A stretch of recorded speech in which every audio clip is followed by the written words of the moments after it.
I'm Rodger Kamenetz, and I'm here to talk about dreaming. When we dream about driving in a car, these dreams can be very significant, and so can dreams about other forms of transportation, like planes and buses and trains.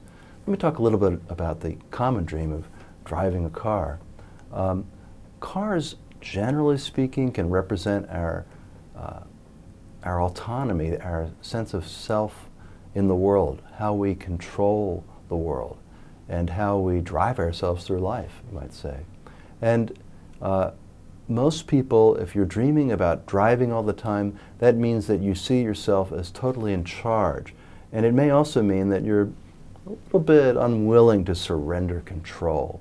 So your dreams may test you. You may find that you're driving, after a while you're dreaming about being a passenger in a car. Someone else is driving, but you might have feelings. I had one client, her husband was driving too fast, and she got very critical of him, and she got very upset, and he ignored her and drove faster and faster and faster, and she was getting more and more upset and frightened and angry. Now you might say, well, that simply reflects her waking life, a common situation, but really it reflected her own fears about losing control, of not being in charge. This was a person who had been hurt a lot in life and wanted to be very independent and in charge of everything.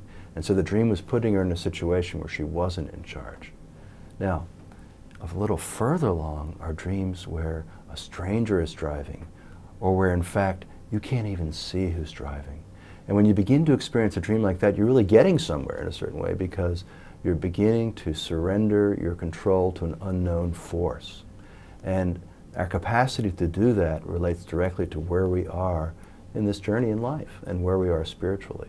Of course, when we talk about trains, that's a very different kind of experience. The thing that's fascinating about trains is that you can't see who's driving. And so when you get on a train, you're kind of surrendering control to an unseen driver. And so those dreams can really represent a kind of movement spiritually from the need to always be in charge and always to control, always to drive our own vehicle, to the sense that things are going to be okay even if I'm not in charge. And that's a very new and healthy kind of feeling. So I'm Rodger Kamenetz. I'm here for Guideposts.com. If you have questions, I hope you'll be in touch, and I wish you happy dreaming.